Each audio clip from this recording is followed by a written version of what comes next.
Every father knows the crushing weight of failing to provide for his child. Mark Ellison felt that burden heavier than most as he stood outside the abandoned bunker he'd just bought for $3,000, every penny he had left. His 8-year-old daughter Emma looked up at the concrete structure with wide eyes. The whole town had laughed at him for buying what they called the concrete tomb. His neighbors whispered behind his back, saying he'd lost his mind along with his job.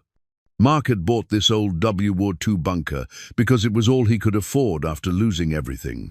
But when he started cleaning it out, he found something hidden beneath the floor, something that had been waiting 70 years to be discovered. A secret worth $204 million. But what happens when the wrong people find out what you've discovered? Before we jump back in, tell us where you're tuning in from, and if this story touches you, make sure you're subscribed, because tomorrow I've saved something extra special for you.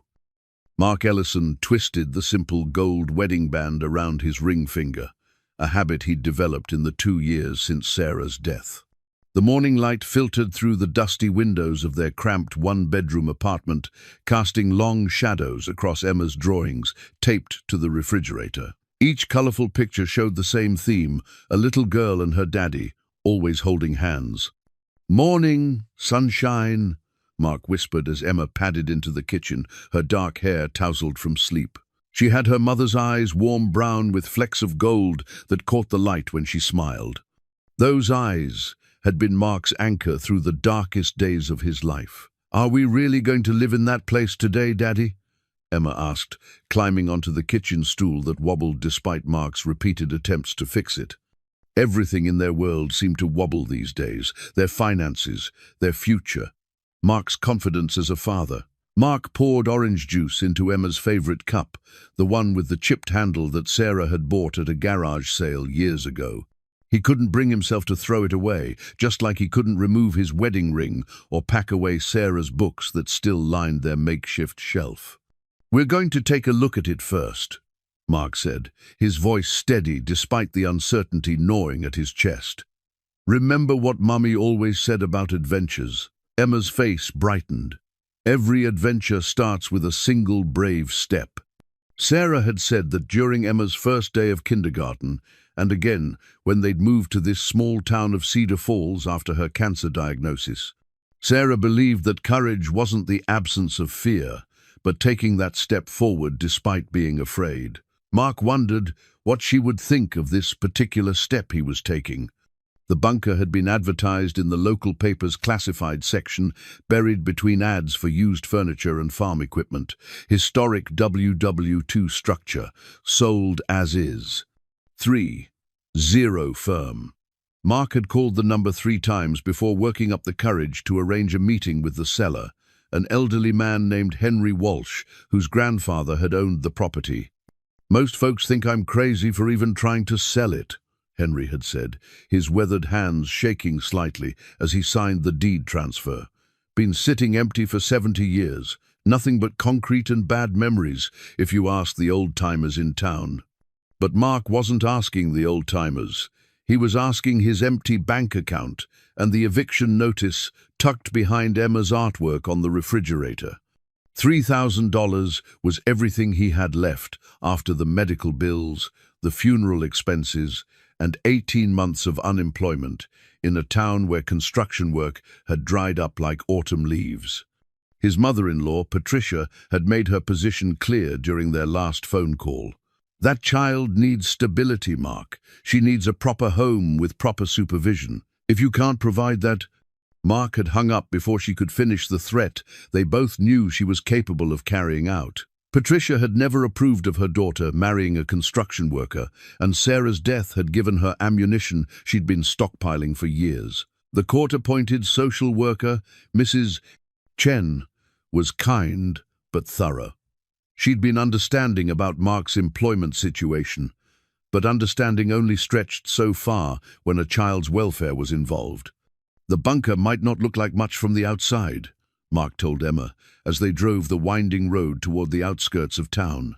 His pickup truck rattled over every pothole, the engine making sounds that reminded him of his dwindling savings account. But sometimes the most important things are hidden where we least expect them. Emma pressed her nose against the passenger window, watching the countryside roll past. Cedar Falls was the kind of town where everybody knew everybody else's business, where gossip traveled faster than the internet, and where a man buying an abandoned bunker became the subject of coffee shop conversations for weeks. "Mrs. Patterson says you lost your mind," Emma said matter-of-factly. Their elderly neighbor had never mastered the art of whispering, and her opinions carried through paper-thin apartment walls. Mark's jaw tightened. "Mrs. Patterson says a lot of things. But Miss Rodriguez says sometimes grown-ups have to make hard choices that other people don't understand." Emma's teacher had been a bright spot during the darker months, offering patience and extra attention when Emma's grief made concentration difficult. The bunker sat on 12 acres of overgrown pasture, accessible only by a gravel road that had seen better decades. Mark's pickup crunched over broken stones and scattered debris as they approached what the townspeople had nicknamed the concrete tomb. It was, Mark had to admit, an imposing sight.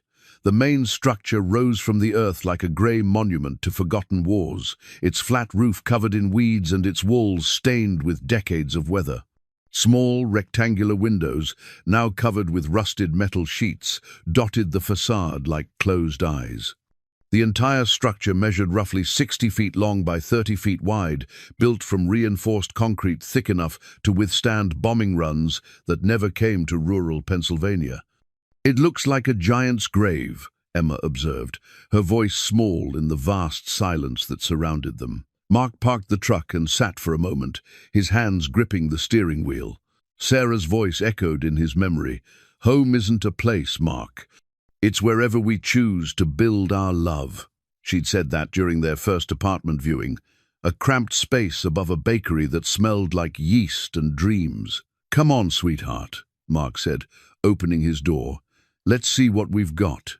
The heavy metal door at the bunker's entrance groaned on hinges that hadn't moved in years. Mark had oiled them during his initial inspection, but they still protested with every movement. Inside, the air was cool and musty, carrying the scent of concrete dust and time itself. The main room stretched the length of the structure, its ceiling supported by massive concrete beams. Scattered throughout the space were rusted barrels, broken wooden crates, and the detritus of decades-old newspapers, empty bottles, machinery parts whose original purpose had been forgotten along with the men who'd used them.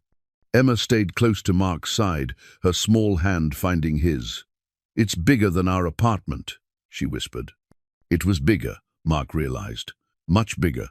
The main room alone was larger than their entire living space, and according to the property survey, there were additional chambers he hadn't yet explored. With some work, some imagination, and a lot of elbow grease, this place could become something more than a concrete tomb. It could become home. "What do you think, Em?" Mark asked, kneeling to her level. "Think we could make this work?" Emma walked to one of the covered windows and traced patterns in the dust with her finger. "Mummy always said every place has a story waiting to be discovered." Sarah had been the dreamer in their marriage, the one who saw potential where others saw problems. She'd painted their first apartment in colors that shouldn't have worked together, but somehow created magic. She'd turned their tiny backyard into a garden that produced tomatoes the size of baseballs and sunflowers that towered over the fence. "She did say that," Mark agreed, his throat tight with memory. "So what's this place's story, Daddy?" Mark looked around the cavernous space, at the shadows dancing in corners where his flashlight couldn't reach, at the mysterious doors leading to unexplored chambers, at the layers of history written in dust and rust and silence.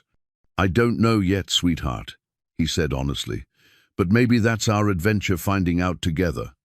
Emma nodded solemnly, as if this made perfect sense to her 8-year-old logic. Children, Mark had learned, were remarkably adaptable when the adults in their lives provided consistency and love. Emma had weathered her mother's illness, death, and their subsequent struggles with a resilience that both amazed and humbled him. As they explored the main chamber, Mark's mind raced with possibilities. The concrete walls were solid, the structure sound despite its age. With proper insulation, heating, and some creative renovation, this could become not just livable, but comfortable. The 12 acres provided privacy and space for Emma to play, something their apartment had never offered. More importantly, it was theirs. No landlord to satisfy, no rent to scramble for each month, no threat of eviction hanging over their heads. For the first time in 2 years, Mark felt something he'd almost forgotten. Hope. "Can I pick my room?" Emma asked, pointing toward one of the side chambers. "Let's explore first," Mark said, pulling his flashlight from his toolbox. "Make sure it's safe." They spent the next hour walking through the bunker's various rooms, Mark taking mental notes about necessary repairs, while Emma spun stories about what each space could become. The smaller chambers could serve as bedrooms, the larger ones as living areas. There was even what appeared to be an old kitchen space, though it would need complete renovation. In the easternmost chamber, Emma discovered something that made her gasp with delight. A small window that had been left uncovered, allowing afternoon sunlight to stream across the concrete floor. "This can be my room," she announced with the certainty that only children possess. "The sunshine will wake me up every morning, just like Mommy used to do." Mark's heart clenched. Sarah had always been the first one awake, tiptoeing into Emma's room to open curtains and whisper silly songs until their daughter giggled herself into consciousness. These small connections to their past life felt both precious and painful. As evening approached, they drove back to their apartment in comfortable silence. Emma fell asleep against the passenger window, exhausted by the day's adventure. Mark carried her upstairs, tucked her into the small bed they'd wedged into the apartment's single bedroom, and kissed her forehead. In the kitchen, he made himself a cup of coffee and sat at their tiny table, surrounded by the boxes they'd never fully unpacked because this place had never felt permanent. On the refrigerator, Emma's drawings caught his eye, all those pictures of a father and daughter holding hands, facing adventures together. Mark pulled out his phone and scrolled through his contacts until he found Henry Walsh's number. "Mr. Walsh, it's Mark Ellison. About the bunker, I'll take it." The moving truck disappeared down the gravel road in a cloud of dust, leaving Mark and Emma standing beside their modest pile of belongings. 3 years of marriage, 2 years of widowhood, and 8 years of fatherhood reduced to cardboard boxes and plastic containers that looked pitifully small against the concrete vastness of their new home. "Well," Mark said, forcing brightness into his voice, "here we are." Emma nodded seriously, clutching her stuffed rabbit, a threadbare companion named Mr. Hops that had survived her mother's illness and their subsequent upheavals. "It smells different than our apartment." She was right. The bunker carried scents that their cramped apartment never had. Concrete dust, metal rust, earth, and something else Mark couldn't identify, a staleness that spoke of decades undisturbed. "Different doesn't mean bad," Mark said, echoing words Sarah had spoken during Emma's first day at a new school. "Sometimes different means the beginning of something wonderful."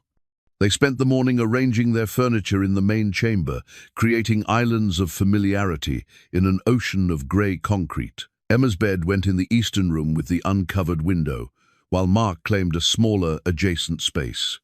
Their kitchen table looked absurdly small in the center of the main room, but Emma insisted it was perfect for tea parties with Mr. Hops. By afternoon, Emma had grown restless with the unpacking routine.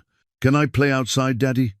Mark glanced through the window at the overgrown fields surrounding their new home. 12 acres of freedom stretched in every direction, more space than Emma had ever had to herself. "Stay where I can see you from the window," he said, "and don't go near the road." Emma skipped outside with Mr. Hops, her laughter echoing across the empty landscape. For the first time since Sarah's death, Mark heard pure joy in his daughter's voice. Perhaps this move, desperate as it had been, might actually give Emma what she needed most: room to heal and grow. Alone in the bunker, Mark turned his attention to the mess left by 7 decades of neglect. Rusted barrels lined one wall, their contents long since evaporated or crystallized into unidentifiable substances.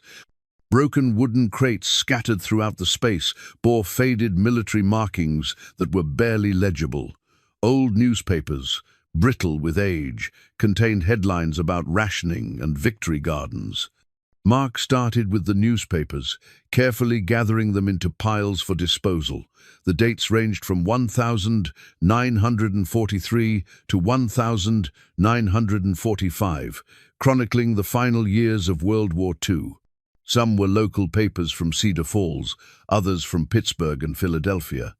Mixed among them were official-looking documents bearing military seals, though most were too deteriorated to read clearly.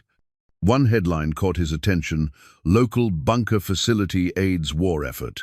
The accompanying article was mostly illegible, but Mark could make out references to strategic storage and classified materials. He set it aside, thinking Emma might find it interesting to learn their new home had played a role in history. The wooden crates proved more challenging.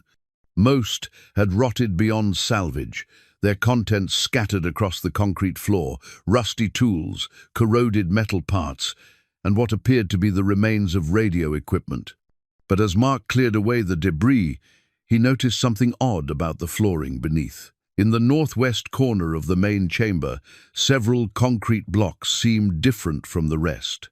While the surrounding floor was smooth and uniform, these blocks appeared rougher, as if they'd been removed and replaced at some point. Mark knelt and ran his hands along the edges, feeling slight gaps that shouldn't exist in properly poured concrete. "That's strange," he murmured, then dismissed the observation. Old buildings often showed signs of repair work, and a structure this age had probably seen its share of maintenance. But as he continued cleaning, the irregularity nagged at him. He fetched a screwdriver from his toolbox and probed gently along the edges of the suspicious blocks. The tool slipped into gaps that were definitely not supposed to exist. "Daddy," Emma's voice carried through the window, "come see what I found." Mark set down the screwdriver and stepped outside. Emma stood near a cluster of oak trees at the property's eastern edge, her hands cupped around something small. "Look," she whispered, opening her palms to reveal a tiny bird with a damaged wing. "I think he fell from his nest." Mark examined the bird carefully. It was young, probably just learning to fly, and the wing didn't appear broken, just bruised. "He needs rest and quiet," Mark said. "Should we make him a safe place to recover?" Emma's face lit up. "Can we? Really?" They spent the next hour creating a makeshift recovery area in a cardboard box, lined with soft cloth and placed in the shade of the kitchen area. The bird seemed calmer once settled, and Emma appointed herself his caretaker. "What should we name him?" she asked. "What do you think?" Emma studied the small creature thoughtfully. "Hope," she said finally, "because Mommy always said hope has feathers." Mark's throat tightened. Sarah had read Emily Dickinson to Emma during bedtime stories, and that particular line had become a favorite. Hearing it now, in this concrete shelter they were trying to transform into home, felt like Sarah's presence blessing their new beginning. As evening approached and Emma focused on caring for Hope, Mark returned to the mysterious floor blocks. The gaps definitely weren't natural, and his construction experience told him these blocks had been deliberately placed rather than poured. But why would someone go to the trouble of creating removable sections in a bunker floor? He tried lifting one of the blocks, but it was far too heavy to move without equipment. However, when he probed deeper with the screwdriver, he felt hollow space beneath. The blocks weren't sitting on solid ground, they were covering something. Mark's pulse quickened. During his research into the property, he'd learned that many World War II-era installations had hidden compartments for storing sensitive materials. Could this bunker have a secret chamber that hadn't been discovered when the military abandoned the facility? "Daddy, Hope ate some of the seeds I gave him." Emma's excited voice interrupted his speculation. "That's wonderful, sweetheart," Mark said, quickly replacing his tools. "Whatever lay beneath those blocks could wait." Emma's joy over the recovering bird was more important than satisfying his curiosity about architectural mysteries. But as they prepared dinner on their camping stove, Mark found himself glancing repeatedly at the northwest corner. The blocks sat innocuously among their scattered belongings, but now they seemed to pulse with possibility. What if the bunker's true value wasn't in its potential as a home, but in secrets it had been keeping for 7 decades? That night, after Emma fell asleep with Hope's box beside her bed, Mark sat alone in the main chamber with only a battery-powered lantern for company. The electricity wouldn't be connected until tomorrow, and the shadows cast by the flickering light made the bunker feel both ancient and alive. He found himself walking to the suspicious blocks, kneeling and probing the edges again. There was definitely a hollow space beneath, and the more he examined the craftsmanship, the more convinced he became that this was intentional concealment rather than poor construction. Mark made a decision. Tomorrow, while Emma was in school, he would rent the equipment needed to lift these blocks and see what lay beneath. If it was nothing more than an old storage pit or utility access, at least his curiosity would be satisfied. But if it was something more, something that had been hidden for 70 years, then perhaps their desperate gamble on this concrete tomb might prove more significant than anyone could have imagined. As he settled into his makeshift bedroom, Mark's mind raced with possibilities. The bunker's history was clearly more complex than Henry Walsh had indicated. The newspapers, the official documents, the references to classified materials, all suggested this facility had played a more important role in the war effort than anyone remembered. Outside, an owl called across the empty fields, and Mark smiled, thinking about Emma's rescue bird. Hope was already showing signs of recovery, just as they were both learning to heal in this unexpected sanctuary. Tomorrow would bring new discoveries. Tonight, for the first time in months, Mark fell asleep without worrying about eviction notices or custody hearings. Whatever lay beneath those concrete blocks, it couldn't be worse than the uncertainty they'd left behind. He was wrong. Mark stood in the equipment rental yard at dawn, fog rising from the wet asphalt like ghostly fingers. The hydraulic jack he needed cost $60 for the day, money they couldn't really afford, but his curiosity had transformed into obsession overnight. "You sure you know what you're doing with this thing?" asked Jerry, the rental yard owner, as he helped Mark load the jack into his pickup. "These concrete blocks can be tricky. Seen more than one guy get crushed trying to lift what shouldn't be lifted. I've worked construction for 15 years, Mark replied, though his confidence felt shakier than his voice suggested. "I know how to handle equipment safely." The drive back to the bunker took 20 minutes, giving Mark time to question his decision. Emma was safely at school, cared for by Miss Rodriguez, who'd agreed to watch her for an extra hour after classes ended. That gave him until 4 o'clock to investigate the mysterious blocks and clean up any evidence of his exploration. What if there was nothing beneath those blocks except old utility lines or storage pits? $60 wasted, plus the risk of damaging their new home's foundation. But what if there was something more, something that could change their circumstances entirely? Mark positioned the hydraulic jack carefully, studying the blocks he'd identified as suspicious. Up close, in morning light streaming through the windows, the craftsmanship became even more obvious. These blocks had been cut to fit precisely, their edges sealed with a different type of mortar than the surrounding floor. The first block resisted his initial attempts to lift it. Mark adjusted the jack's position, applied steady pressure, and felt the concrete shift slightly. Then, with a grinding sound that echoed through the empty bunker, the block rose 6 inches off the floor. Cool air rushed up from the gap, carrying a scent Mark recognized from his construction days. The smell of spaces that had been sealed for decades. He positioned his flashlight beam into the opening and peered down. A metal ladder descended into darkness. Mark's hands trembled as he lifted the jack higher, raising the block enough to reveal the full opening. The ladder was military-issue steel, still solid despite its age, leading down approximately 10 feet to what appeared to be a concrete floor. He removed 2 more blocks, widening the opening until he could safely climb down. The ladder held his weight without protest, and within moments, Mark stood in a hidden chamber that had been sealed since the end of World War II. The underground room stretched approximately 20 feet in each direction, its walls lined with metal shelving and wooden crates. Unlike the debris-filled bunker above, this space had been carefully organized and preserved. Dust covered everything, but Mark could see that whoever had sealed this chamber had intended for its contents to remain intact. His flashlight beam swept across labels written in faded ink: medical supplies, communications, equipment, personal effects. But it was the crates along the far wall that made Mark's breath catch in his throat. These wooden boxes were different from the rotted containers upstairs. Reinforced with metal bands and marked with military codes, they appeared to have been built for transporting valuable cargo. Mark approached the nearest crate and found its lid secured with a simple latch rather than nails. Inside, nestled in rotted velvet padding, were gold coins.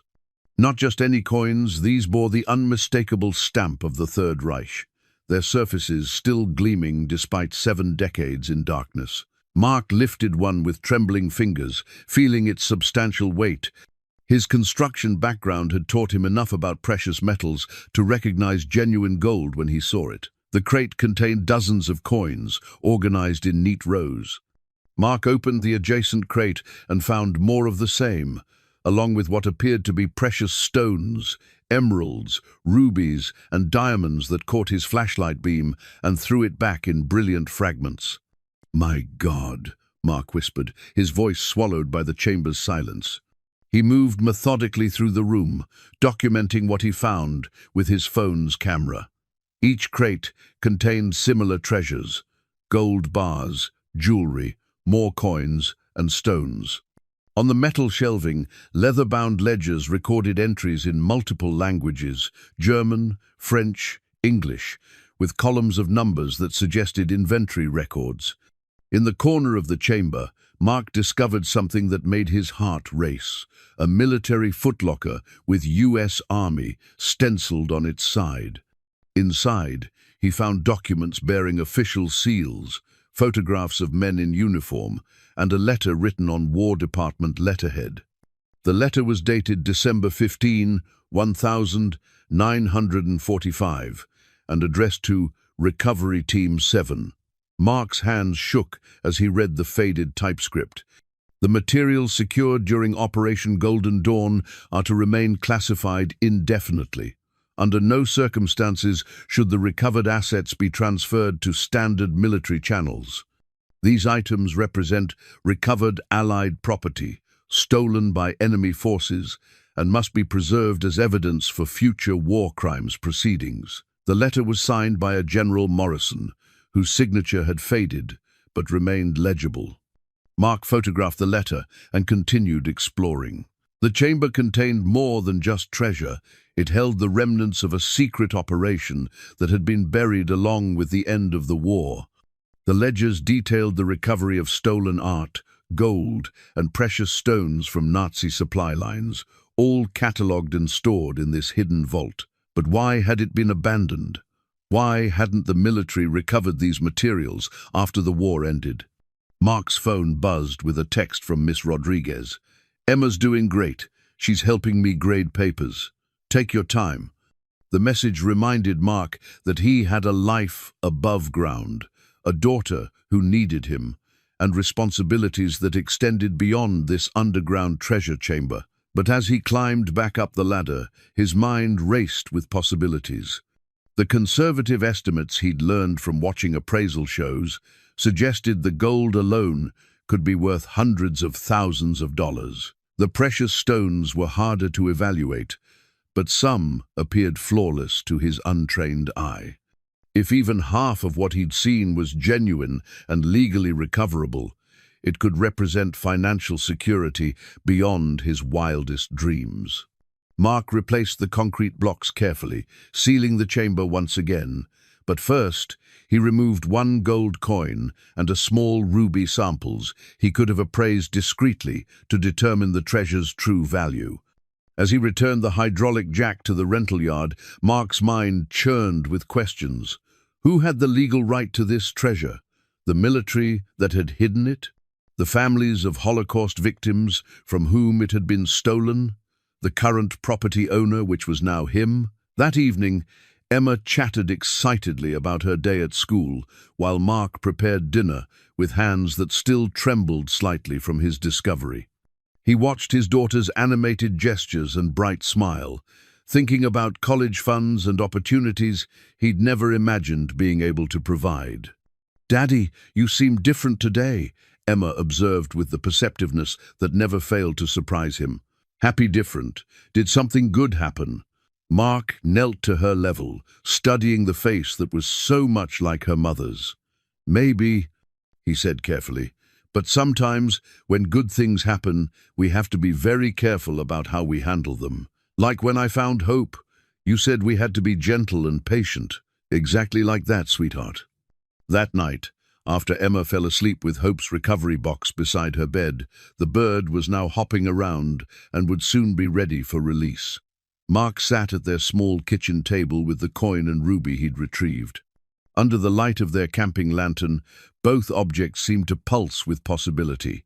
But Mark's construction experience had taught him that not all discoveries led to fortune. Sometimes they led to complications that could destroy the very things you were trying to protect.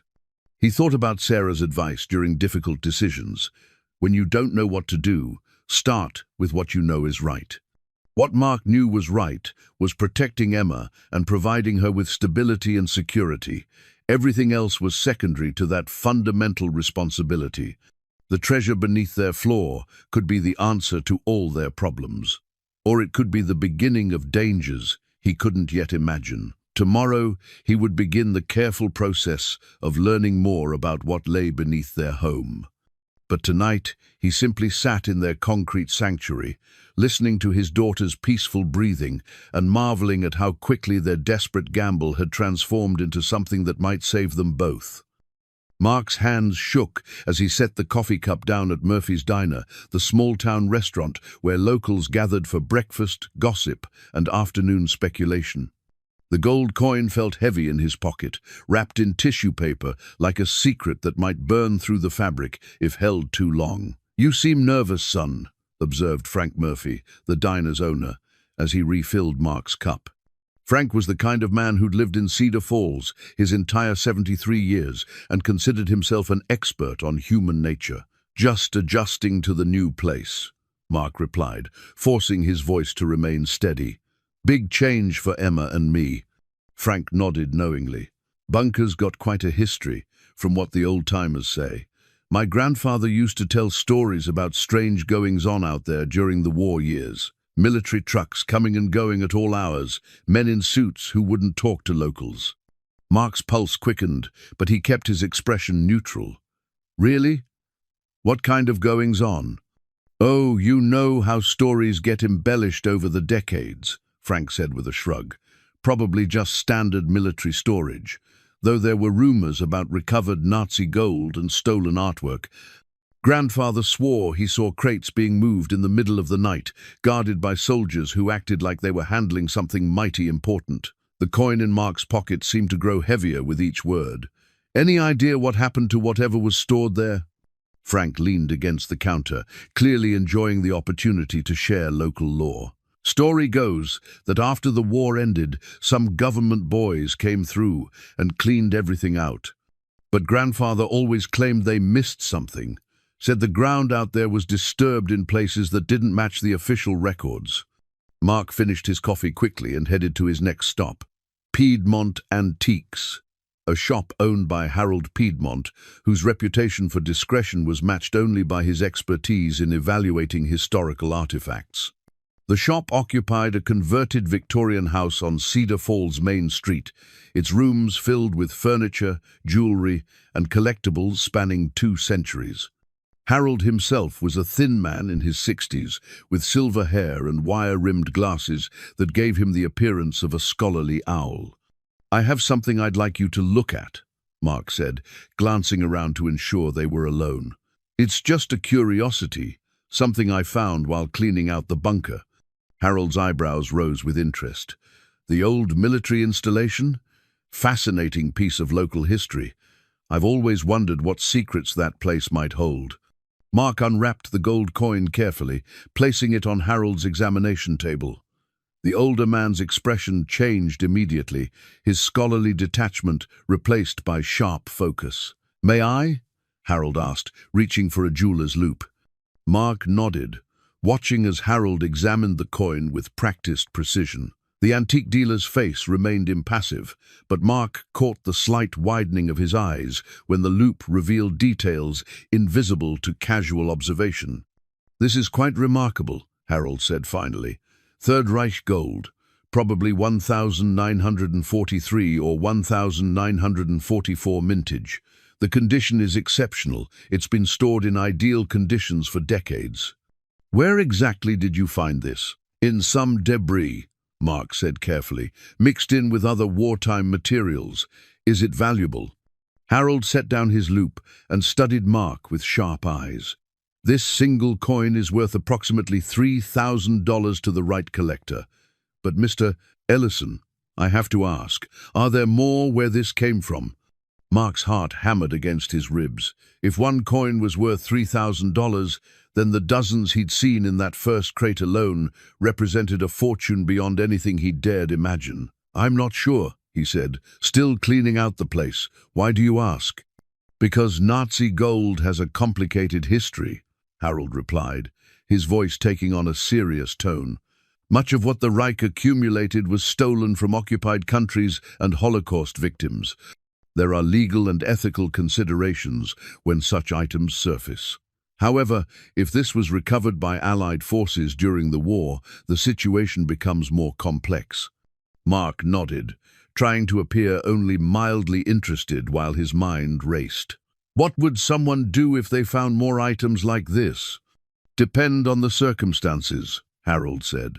"The proper course would be to contact authorities. The FBI has a division that handles recovered war artifacts. But between you and me, such discoveries often disappear into government warehouses, and the finders see no compensation for their honesty." Harold paused, studying Mark's face. Of course, if the items were recovered by American forces and somehow remained unclaimed after the war, the legal situation might be different. Finders' rights, property law, it can get complicated. Mark thanked Harold and left the shop with more questions than answers. The ruby would have to wait for another day, and perhaps a different expert. One revelation at a time seemed prudent when dealing with secrets that had been buried for 7 decades. That afternoon, while Emma was at school, Mark made his way to the Cedar Falls Public Library. The building was a modest brick structure that had served the community for over a century, its genealogy section containing local records dating back to the town's founding. Martha Hoffman, the elderly librarian, greeted Mark with the enthusiasm reserved for rare visitors to her historical archives. "Research project?" she asked, gesturing toward the microfilm machines and bound newspaper volumes. "Just curious about the history of my new property," Mark replied. "The old bunker facility." Martha's eyes lit up. "Oh, that's a fascinating piece of our local history. Most people don't realize how significant that installation was during the war years." She led Mark to a section dedicated to Cedar Falls World War II contributions, pulling out newspaper collections and official town records. The facility was established in 1943 as part of a classified military operation.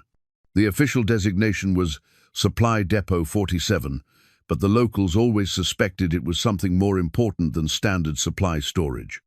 Mark spent 2 hours reading through newspaper accounts, town meeting minutes, and correspondence between local officials and military commanders. The picture that emerged confirmed Frank Murphy's grandfather's stories. The bunker had been a hub of mysterious activity during the final years of the war. A 1,945 newspaper article caught his attention.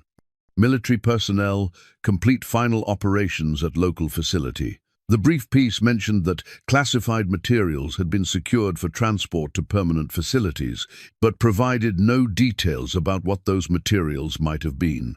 More intriguing was a letter in the town records from 1946, written by Mayor Thompson to the War Department. Local citizens continue to report unusual activity at the abandoned bunker facility. We request clarification regarding the current status of the property and any ongoing military operations. The War Department's response was bureaucratic deflection. The facility in question has been decommissioned and poses no security concerns to the local community. But if the facility had been completely cleared, why had Mark found a hidden chamber full of treasure? Either the military had overlooked the secret room, or someone had deliberately concealed its existence from their own commanders. As Mark drove home, his phone rang. The caller ID showed a number he didn't recognize. "Mr. Ellison, this is Agent Thompson with the Department of Treasury. I understand you've recently purchased the old military bunker on Maple Ridge Road. I was wondering if we might schedule a time to discuss the property's history." Mark pulled over, his hands suddenly unsteady. "I'm sorry, what department did you say?" "Treasury Department, Historical Assets Division. We're conducting a review of former military installations that may have housed classified materials during World War II. It's routine, just updating our records." "I see," Mark said, though he didn't see at all. Why would the Treasury Department care about a supposedly empty bunker after 70 years? "When were you thinking? Would tomorrow afternoon be convenient? Say, 2 o'clock? Mark agreed, though every instinct screamed that this call was anything but routine. After hanging up, he sat in his parked truck for several minutes, watching traffic flow through Cedar Falls' quiet streets while his mind raced. Someone knew about the treasure. Whether they suspected Mark had found it or were simply investigating all former military sites, the timing felt ominous. His innocent inquiries at the antique shop and library may have triggered attention he couldn't afford.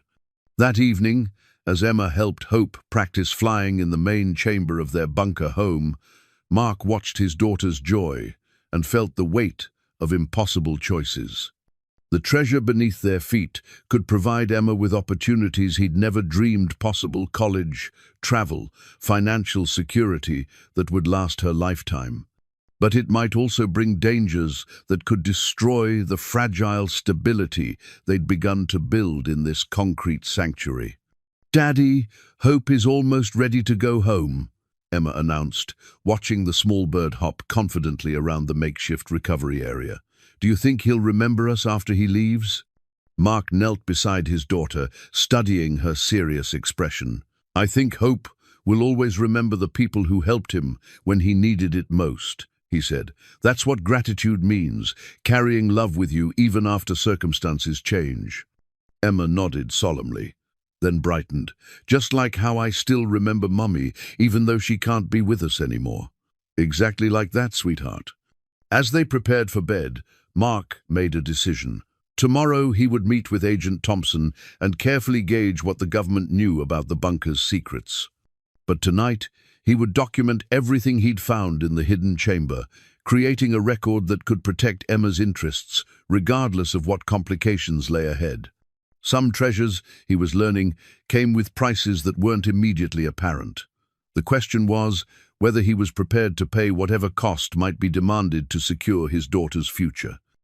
Agent Thompson arrived at exactly 2 o'clock, driving a black sedan that looked government-issued down to its unremarkable hubcaps. Mark watched from the bunker's main window as a tall, thin man in a grey suit emerged from the vehicle, adjusting his tie before approaching the entrance. "Mr. Ellison." Thompson extended a hand and a business card simultaneously. "Thank you for making time to meet with me." The business card was simple. James Thompson, Historical Assets Division, U.S. Department of Treasury. No phone number, no address beyond Washington, D.C. "Please, come in," Mark said, gesturing toward their modest living area. "Can I offer you coffee?" Thompson declined, his sharp eyes already scanning the interior of the bunker. Mark noticed the agent's gaze linger on the northwest corner, where the hidden chamber lay beneath innocuous-looking concrete blocks. "Interesting space," Thompson observed. "You've made remarkable progress converting it to residential use. Most people wouldn't have the vision to see potential in a place like this. My daughter and I needed a fresh start, Mark replied carefully. The price was right, and we don't mind a little renovation work. Thompson smiled, but the expression didn't reach his eyes. Of course. I understand you've been researching the facility's wartime history. Commendable curiosity. Many property owners never bother learning about their land's past. Mark's stomach tightened. Someone had reported his visits to the library and antique shop. Just seemed like the responsible thing to do. Emma's doing a school project on local history. How delightful. Thompson pulled out a small notebook. What have you learned about the bunker's operations during the war? Not much, Mark said honestly.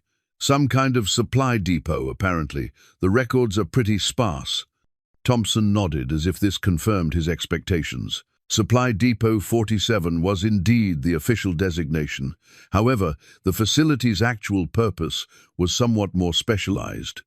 It served as a temporary storage site for recovered enemy assets, stolen artwork, gold, precious stones taken from Nazi supply lines during the final months of the war.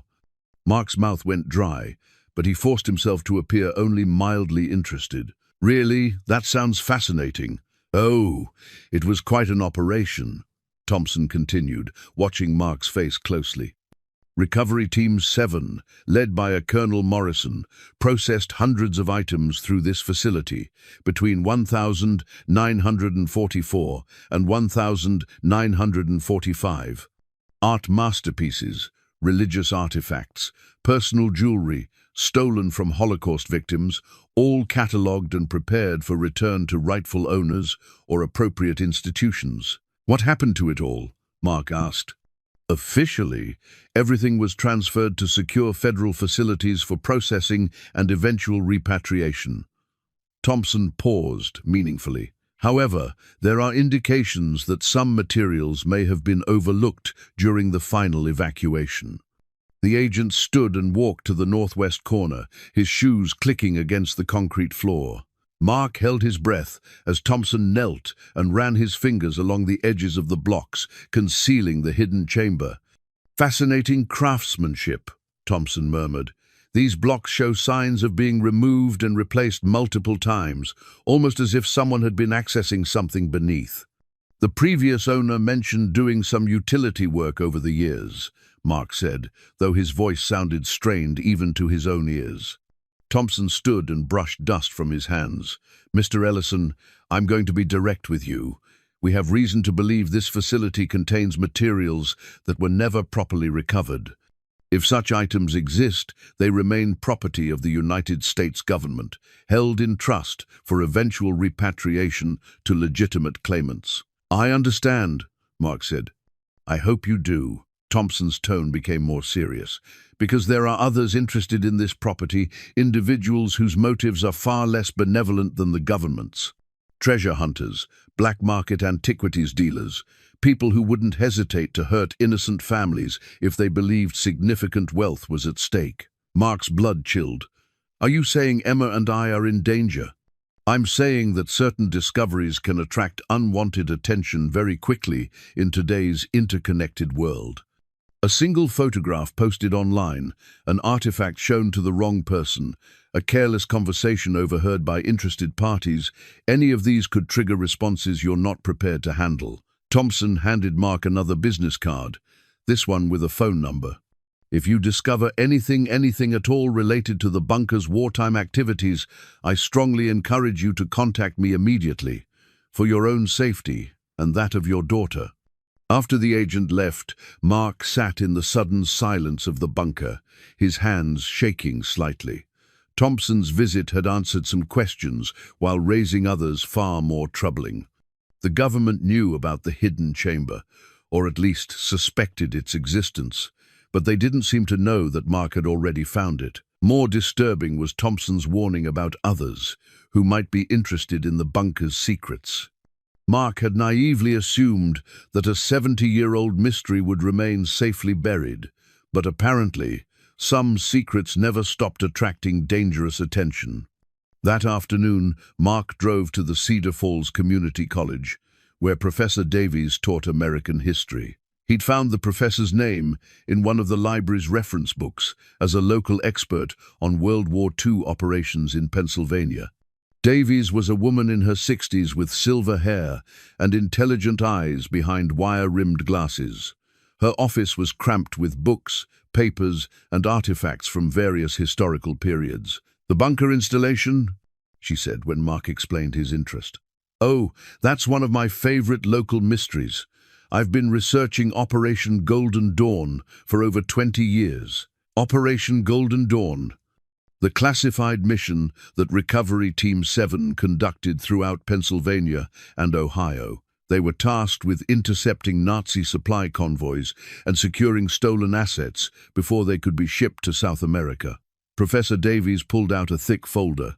"Most of the operation's records remain classified, but I've pieced together fragments from declassified documents and oral histories." She spread photographs and photocopied documents across her desk. "The fascinating thing about Golden Dawn is what happened at the operation's end. According to these documents, Recovery Team 7 processed over $200 million worth of recovered assets through various temporary facilities." Mark's hands trembled as he pretended to study the photographs. 200 million in 1940s money? Exactly. In today's currency, we're talking about resources worth well over $2 billion. Art masterpieces, religious artifacts, gold reserves, precious stones, an enormous treasure trove that was supposed to be returned to rightful owners after the war. Was it? Returned, I mean? Professor Davies's expression grew troubled. That's where the story becomes murky. Official records indicate that all recovered assets were transferred to federal custody in late 1945. But there are inconsistencies in the documentation, gaps that suggest not everything was accounted for. She pulled out a faded letter bearing military letterhead. "This is a copy of correspondence from Colonel Morrison to his superiors in December 1945. He expresses concern about irregular transfer orders and questions about the final disposition of secured assets." Morrison seemed to believe that some materials were being diverted from official channels. Mark leaned forward, studying the letter. The signature matched what he'd seen in the hidden chamber, confirming that the same Colonel Morrison had been involved with both operations. What happened to Morrison? He died in a car accident in early 1946, just weeks after writing this letter. Some researchers have suggested it was suspicious timing, but there's no evidence of foul play. Professor Davies gathered the documents carefully. The truth is, we may never know exactly what happened to all the recovered assets. But I've always suspected that some items remained hidden in the various temporary facilities used during the operation. Like the Cedar Falls bunker? Exactly like the Cedar Falls bunker. She fixed Mark with a penetrating stare. "Mr. Ellison, may I ask what prompted your interest in this particular aspect of local history?" Mark chose his words carefully. "Emma's school project got me curious, and since we're living there now, it seemed important to understand what kind of place we'd moved into." Professor Davies nodded, but her expression suggested she sensed there was more to Mark's interest than academic curiosity. "If you ever come across anything unusual while renovating, I hope you'll consider sharing it with the academic community. Discoveries like that could reshape our understanding of wartime recovery operations." As Mark drove home, his mind churned with the implications of what he'd learned. The treasure in the hidden chamber wasn't just valuable, it was historically significant, legally complicated, and apparently still being sought by multiple parties with conflicting interests. That evening, Emma released hope into the twilight sky. The small bird circled twice around the bunker before flying toward the oak trees, where Emma had first found him. "Do you think he's happy to be free?" Emma asked, watching Hope disappear among the branches. "I think he's grateful for the second chance we gave him," Mark replied. "But sometimes freedom comes with responsibilities we didn't have before." Emma nodded seriously, as if she understood more than her 8 years should allow. Like how we have to take care of this place now, even though it's bigger and harder than our old apartment. Exactly like that, sweetheart. As they prepared for bed, Mark made a difficult decision. Tomorrow, he would document everything in the hidden chamber more thoroughly, photographing each item and recording its location. If dangerous people were already searching for the treasure, he needed evidence that could protect Emma's interests and their safety, regardless of what happened next.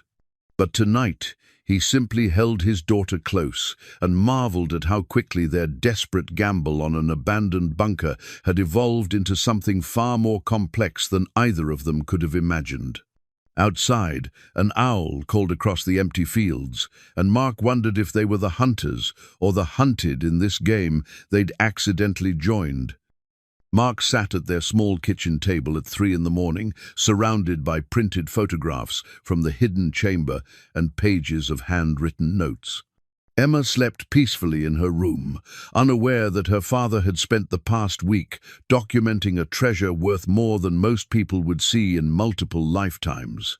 The ruby Harold Piedmont had examined was worth an estimated $12,000. The gold coins varied in value, but averaged $3,000 to $4,000 each. The precious stones ranged from hundreds to tens of thousands of dollars per piece. Mark's conservative calculations suggested the hidden chamber contained assets worth at least $40 million, possibly much more, but the financial value paled beside the historical significance. Among the ledgers, he'd found detailed records of Nazi art theft, Holocaust victim property seizures, and Allied recovery operations spanning 3 years.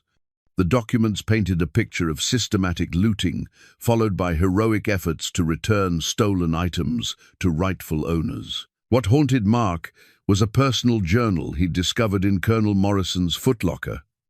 The final entry, dated December 20, 1945, revealed the colonel's growing paranoia about his superior's true intentions.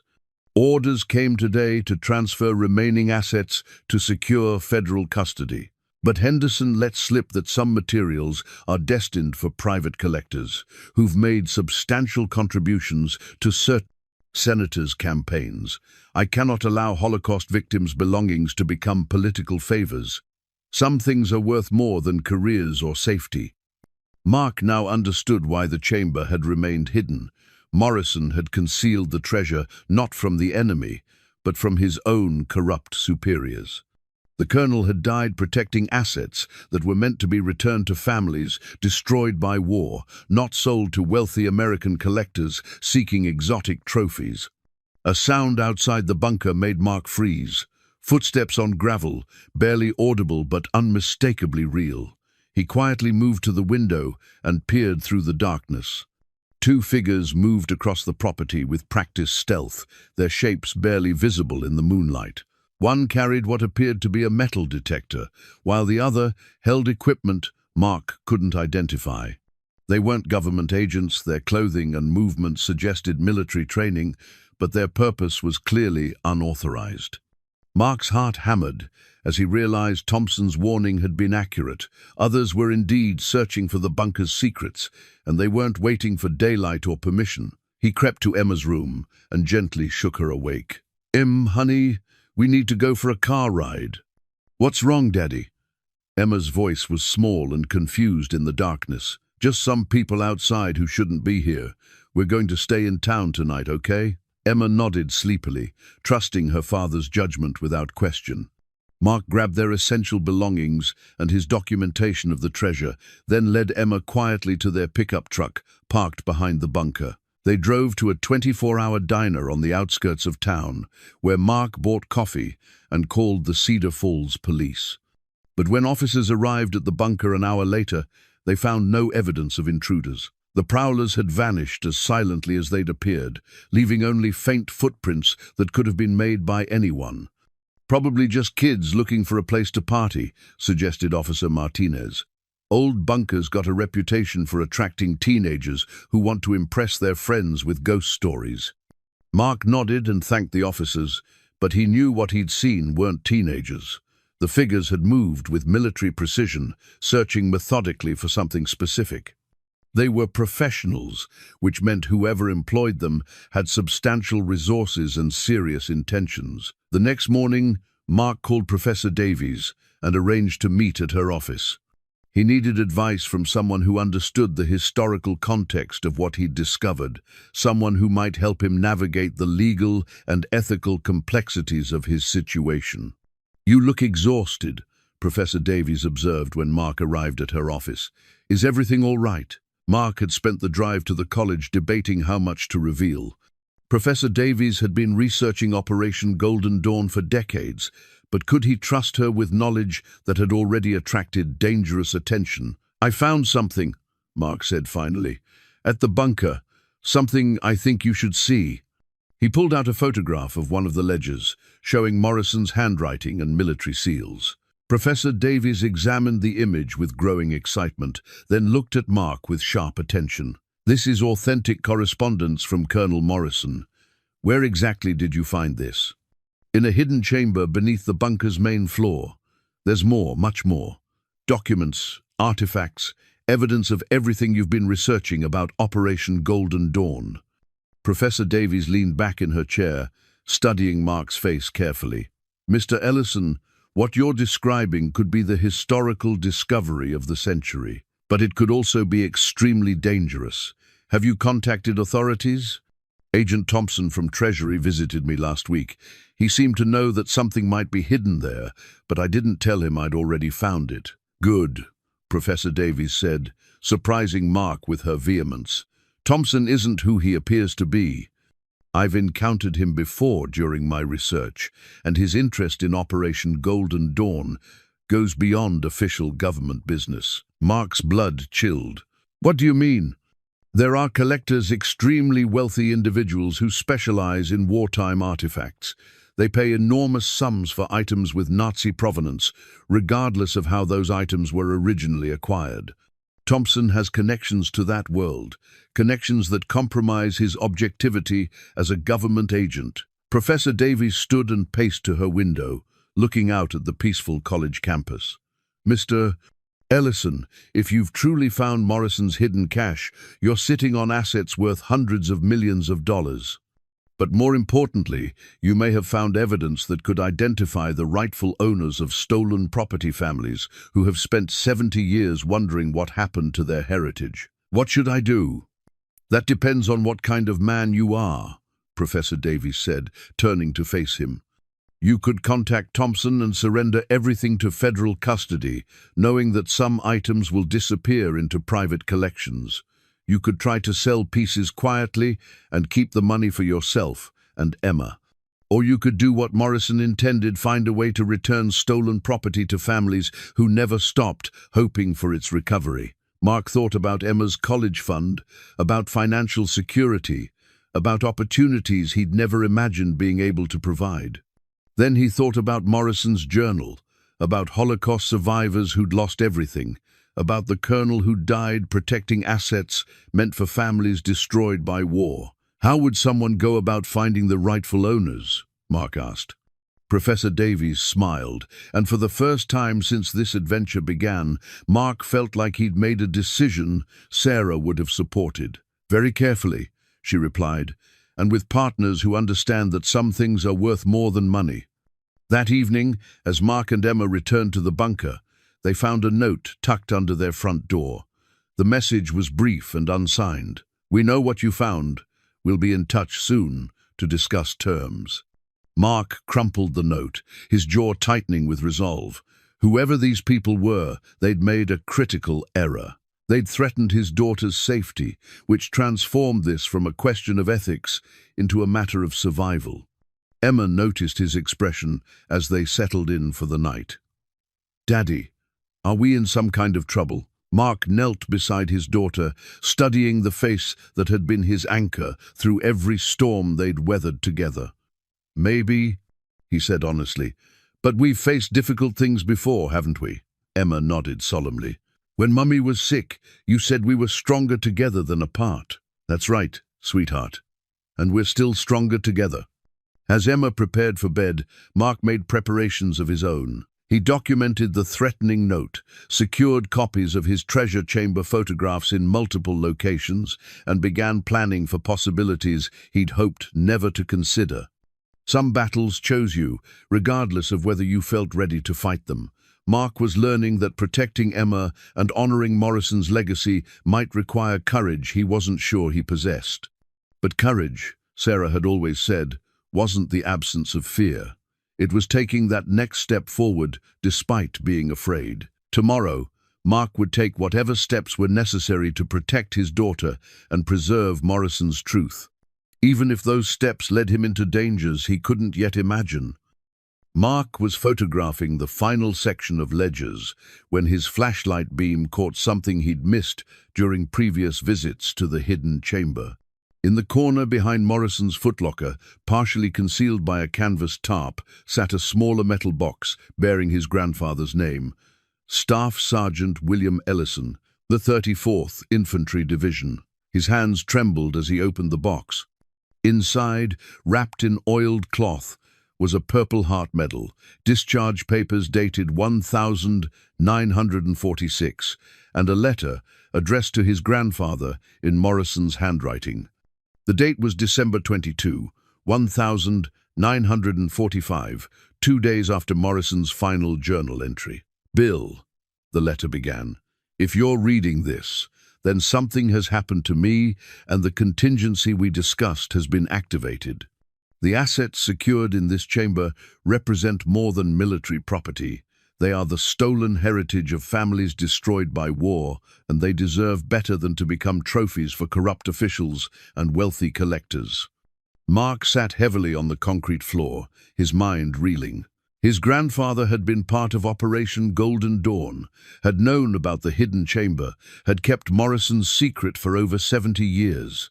The letter continued, "Your family's future ownership of this property is no accident. I've arranged for the land to be offered to your descendants when circumstances allow, ensuring that someone with integrity would eventually discover what we've preserved here. The assets in this chamber don't belong to the government or to us, they belong to the families from whom they were stolen. But until those families can be found and contacted, they need protection from people who would exploit them for personal gain."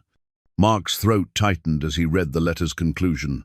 "I'm entrusting you and your descendants with a sacred responsibility. These items must be returned to their rightful owners, not surrendered to corrupt officials or sold for personal profit. Your grandson's character will determine whether we succeeded in preserving justice or merely delayed its corruption." A photograph fell from the letter, his grandfather and Morrison standing beside the bunker's entrance, both men in military uniform, both looking serious and determined.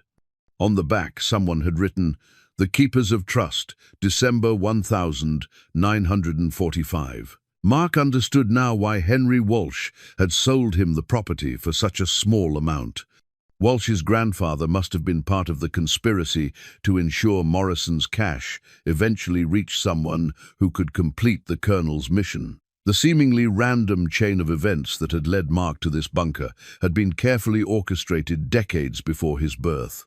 His phone buzzed with a text from an unknown number. "Check your email. Time to talk business." Mark climbed out of the chamber and opened his laptop.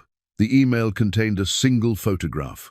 Emma walking out of Cedar Falls Elementary School that afternoon, taken from across the street with a telephoto lens. No message, but the threat was unmistakably clear. Mark's hands shook with rage as he called the number that had sent the text. A man with a slight accent answered on the first ring. "Mr. Ellison, I am Victor Kozlov. My brother Dmitri and I represent collectors who are very interested in your recent discoveries.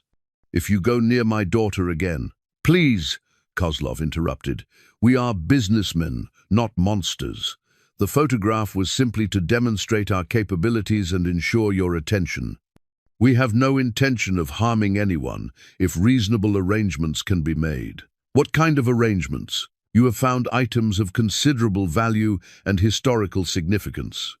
Our clients are prepared to pay handsomely for certain pieces, no questions asked, no government interference, no complicated legal proceedings. Everyone benefits." Mark's mind raced. These were the others Thompson had warned him about, the black market dealers who would kill for access to Nazi gold and stolen artwork. "How much are we talking about?" Mark asked, stalling for time while he tried to process this new threat. "Our initial assessment suggests your cache contains items worth approximately $60 million on the legitimate market. On the private market, among collectors who appreciate discretion, certain pieces could bring double that amount." 60 million. The number dwarfed Mark's conservative estimates, but it also confirmed that the Kozlov brothers had inside information about the chamber's contents. Someone had been feeding them details about his discoveries. "I need time to think about this," Mark said. "Of course, but not too much time. Others are also interested in your property, and some are less patient than we are. I suggest we meet tomorrow evening to discuss specifics. There is a diner on Route 19 called Murphy's. 7 o'clock. The line went dead, leaving Mark staring at the photograph of Emma on his laptop screen. His daughter's innocent smile mocked the dangerous world he'd accidentally entered by buying an abandoned bunker and following his curiosity into hidden chambers. That afternoon, Mark called Professor Davies and arranged to meet at her home rather than her office. When he arrived, he found her packing boxes and looking disheveled. "Thank goodness you're here," she said. "My office was searched last night. Nothing was stolen, but someone went through all my Operation Golden Dawn research very thoroughly. The Kozlov brothers contacted me," Mark said. "They know about the chamber and they're threatening Emma." Professor Davies's face paled. "The Kozlovs are the most ruthless artifact dealers in the business. They specialize in Nazi loot and have connections to collectors worldwide. If they're involved, the situation has become extremely dangerous." Mark showed her Morrison's letter and the photograph of his grandfather. Professor Davies examined the documents with growing amazement. "Your grandfather was William Ellison? I've seen his name in declassified documents. He was Morrison's most trusted sergeant. This explains everything. Morrison didn't just hide the treasure randomly. He planned for your family to eventually discover and protect it." "What am I supposed to do with this responsibility?" Mark asked. "I'm a single father who lost his job and bought a bunker because it was all I could afford. I never wanted to become the guardian of stolen Holocaust artifacts." Professor Davies set down the letter and studied Mark's face. "Your grandfather and Morrison believed your family had the integrity to handle this responsibility. They were willing to risk their lives to protect these assets from corruption. The question is, do you believe they were right about you?" That evening, Emma noticed Mark's distraction during dinner. "Daddy, you seem worried about something. Is it because of the people who were walking around our house?" Mark had tried to shield Emma from the full scope of the danger they faced, but her perceptiveness made complete secrecy impossible. "There are some people who want to take something that doesn't belong to them," Mark said carefully. "Daddy has to decide how to protect what's right while keeping us safe." Emma considered this with the seriousness that never failed to amaze him. What would Mummy do? The question hit Mark like a physical blow. Sarah had faced her own impossible choices during her illness treatment options that offered hope at terrible cost. Decisions that affected both her suffering and Emma's future memories of her mother. "Mummy always said that doing the right thing was more important than doing the easy thing," Mark replied, "even when the right thing was scary or hard." Emma nodded solemnly.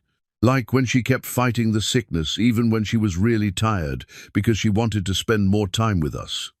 "Exactly like that, sweetheart." That night, after Emma fell asleep, Mark sat in the main chamber of their bunker home and made his decision. Morrison's letter had revealed the truth. This wasn't just about treasure or money, or even Emma's financial security. It was about justice delayed but not denied, about keeping faith with families who had lost everything, about proving that his grandfather and Morrison had chosen their guardian wisely. Tomorrow he would meet with the Kozlov brothers, but not to negotiate surrender. Tomorrow he would begin the fight to complete Morrison's mission and protect Emma from people who treated human heritage as commodity. Mark pulled out his phone and composed a careful message to Agent Thompson. "I need to meet with you Immediately. I have information about the bunker that changes everything. Some battles chose you, and this one had been choosing the Ellison family for over 70 years. Mark was finally ready to accept the responsibility his grandfather had carried in silence, and to prove that some legacies were worth any sacrifice to preserve. Agent Thompson arrived at the bunker within 2 hours of Mark's message, but he wasn't alone. A stern woman in her 50s accompanied him, introducing herself as Director Sarah Chen from the FBI's art crime team. "Mr. Ellison," Director Chen said, "Agent Thompson has briefed me on the situation. We understand you've discovered materials related to Operation Golden Dawn, and that you're being pressured by individuals with questionable motives." Mark led them into the main chamber, where he'd arranged copies of Morrison's documents on their kitchen table. Both agents examined the papers with intense focus, occasionally exchanging meaningful glances. "This is extraordinary," Director Chen murmured, studying Morrison's final letter. "We've been investigating the Kozlov organization for 3 years, but we've never had evidence directly linking them to specific stolen artifacts." "They contacted me yesterday," Mark said. "Threatened Emma, demanded a meeting. They seem to know exactly what's in the hidden chamber." Thompson's expression darkened. "Someone's been feeding them information. Our investigation into the bunker's history wasn't classified, but the details they possess suggest access to internal sources." Director Chen set down the documents and fixed Mark with a steady gaze. "Mr. Ellison, what we're about to tell you is sensitive information that could put your family in considerable danger. Are you prepared to hear it?" Mark glanced toward Emma's room, where his daughter slept peacefully, unaware that her father was about to make decisions that would determine their future.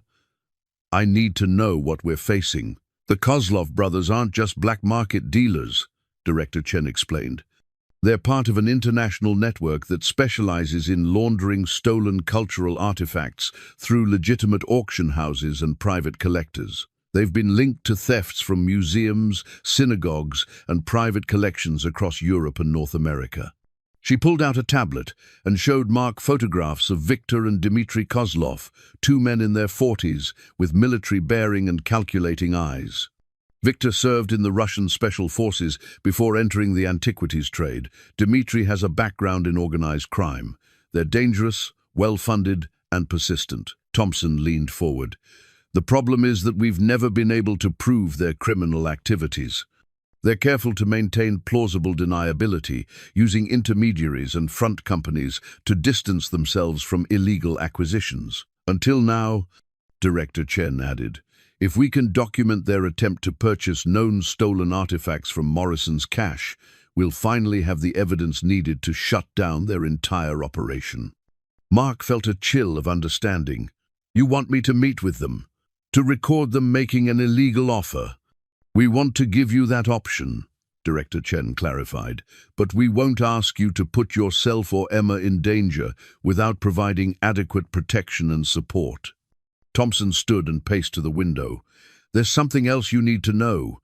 The Treasury Department has been infiltrated by someone working with the Kozlovs. My investigation into this bunker was authorized, but someone's been sharing my reports with outside parties." "How do you know?" Mark asked. "Because the Kozlovs knew details about my visit here that I only included in classified briefings. Someone in my chain of command is feeding them information, which means we can't trust normal channels for this operation." Director Chen nodded grimly. "That's why we're here unofficially. This meeting never happened, and any cooperation between your family and law enforcement will be conducted through secure channels that bypass potentially compromised officials." Mark absorbed this information while staring at Morrison's letter. His grandfather and the colonel had faced similar corruption 70 years ago. Officials willing to sell stolen heritage to wealthy collectors for personal gain. History was repeating itself, with Emma and Mark as the unwitting guardians of justice, delayed but not forgotten. "What exactly are you proposing?" Mark asked. Director Chen opened her briefcase and removed recording equipment, sophisticated devices that looked like ordinary personal items. "If you agree to meet with the Kozlovs, We can wire you with audio and video recording capability that will document any illegal offers they make. And if something goes wrong, we'll have agents positioned around the meeting location," Thompson assured him. "You'll never be more than 30 seconds away from backup, and we'll be monitoring everything in real time." Mark picked up the photograph of his grandfather and Morrison, studying their serious, determined faces.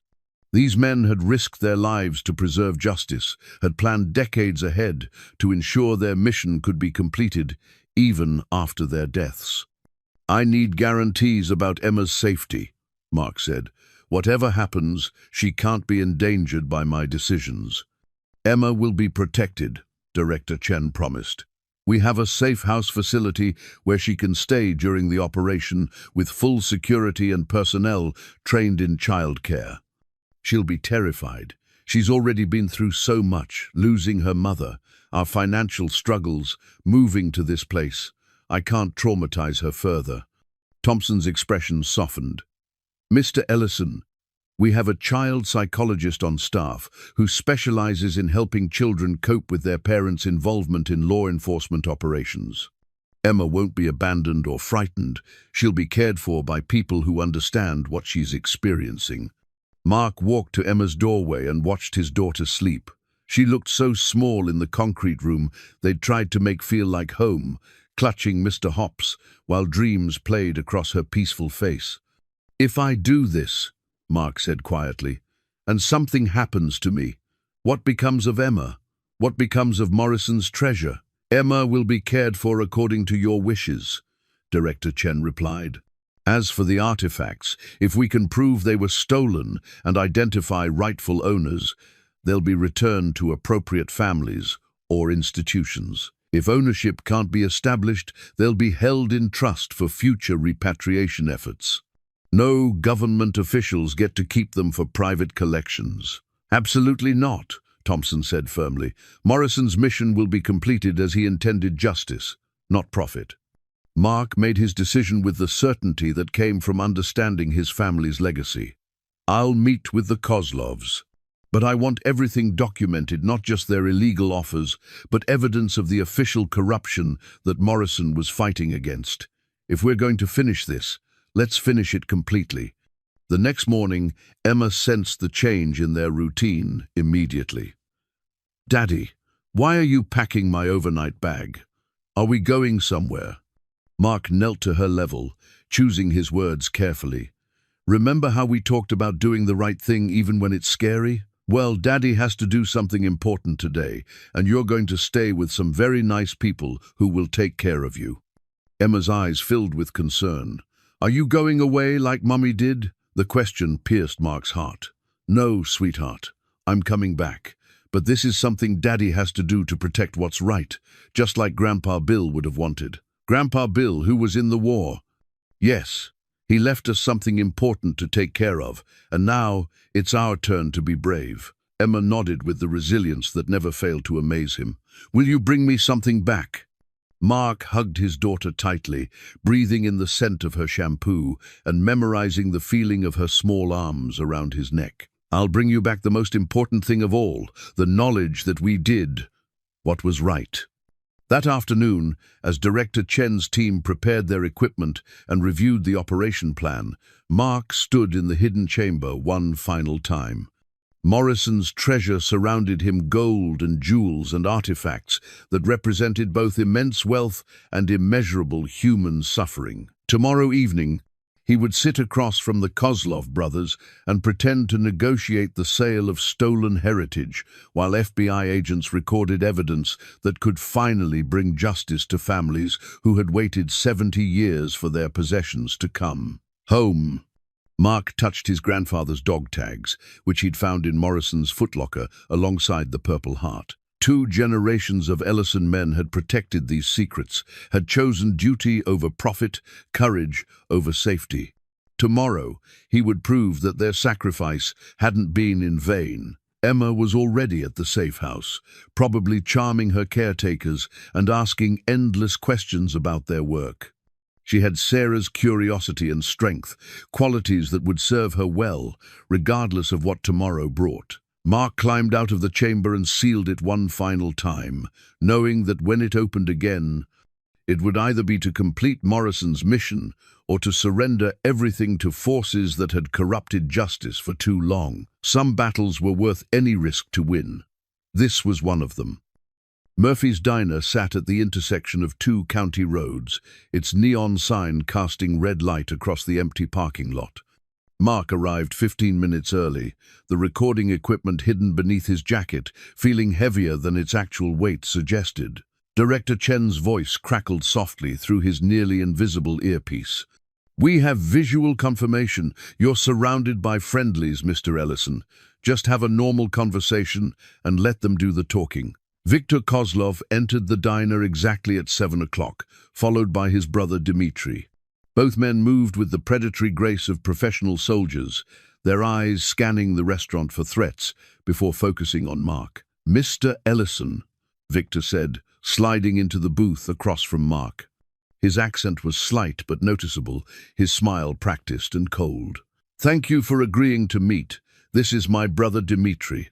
Dmitri nodded but remained silent, positioning himself where he could watch both the diner's entrance and Mark's movements. His role was clearly security rather than negotiation. "I understand you have a business proposition," Mark said, forcing his voice to remain steady. Viktor signaled the waitress for coffee, his manner suggesting complete confidence in the outcome of their discussion. "Indeed, my clients are very interested in acquiring certain items from your property.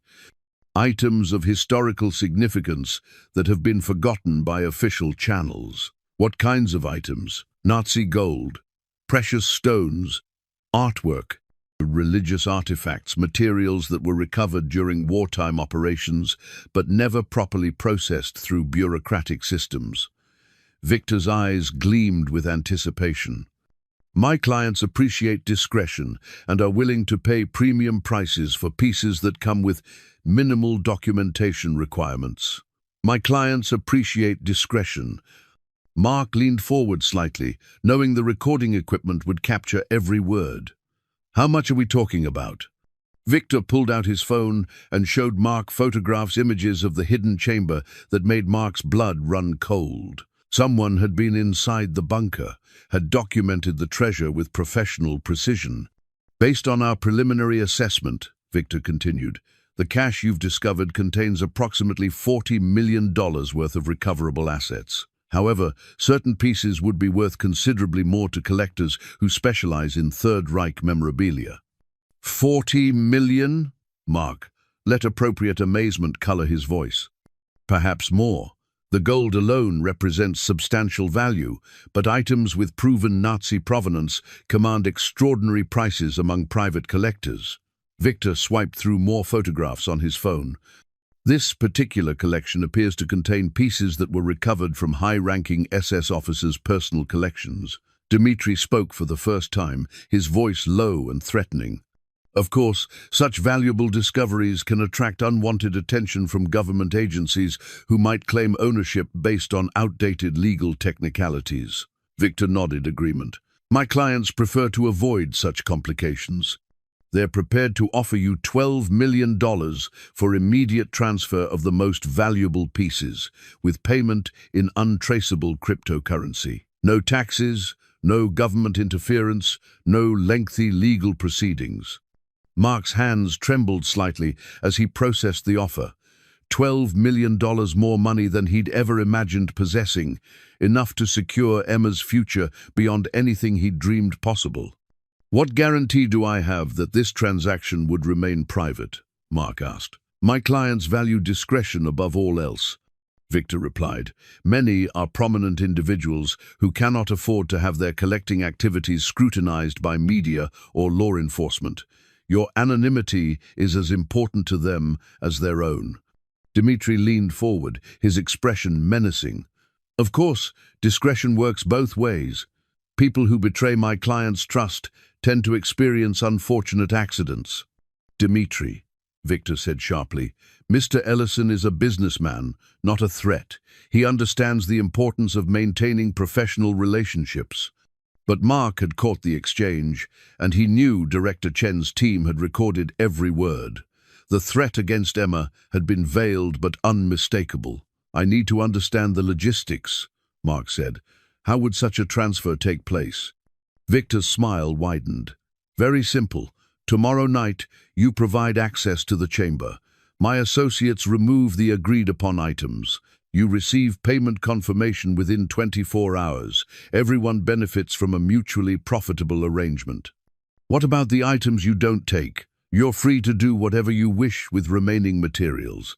Sell them separately, donate them to museums, contact government authorities entirely, your choice.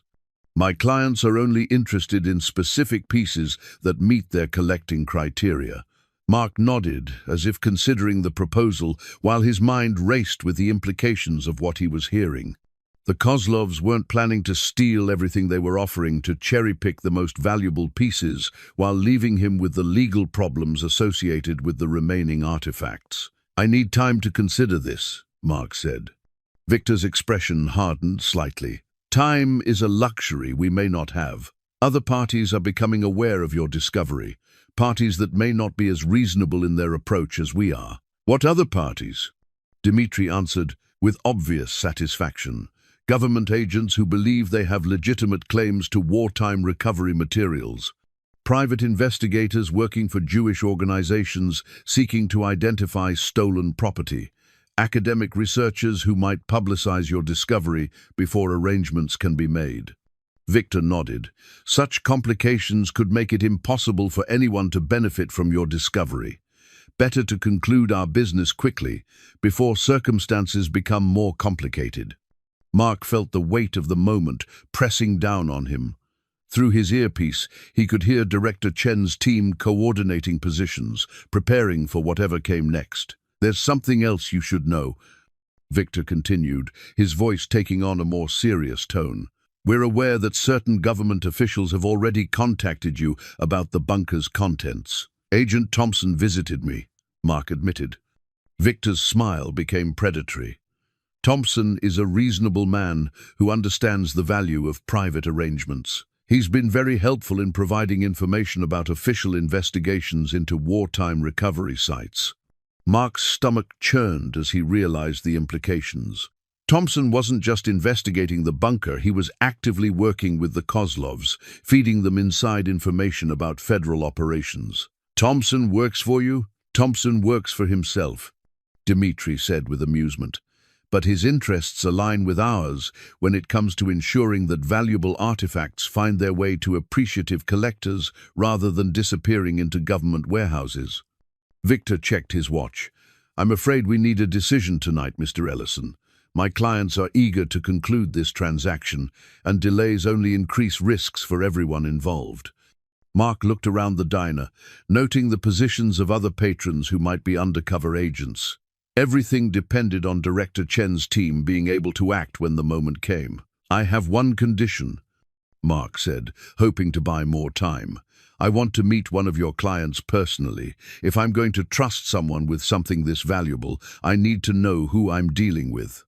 Victor and Dmitri exchanged glances. "That's unusual," Victor said slowly. "My clients value their privacy. Then they can find another seller." Mark replied, summoning courage he didn't know he possessed. "This is a $12 million transaction. I think meeting the buyer is a reasonable request." Dmitri's hand moved slightly toward his jacket, but Victor stopped him with a subtle gesture. "Perhaps that can be arranged. One of our clients is actually in the area, overseeing the final preparations for transport and authentication." "Where?" "The old Hartley warehouse, 2 miles from your bunker.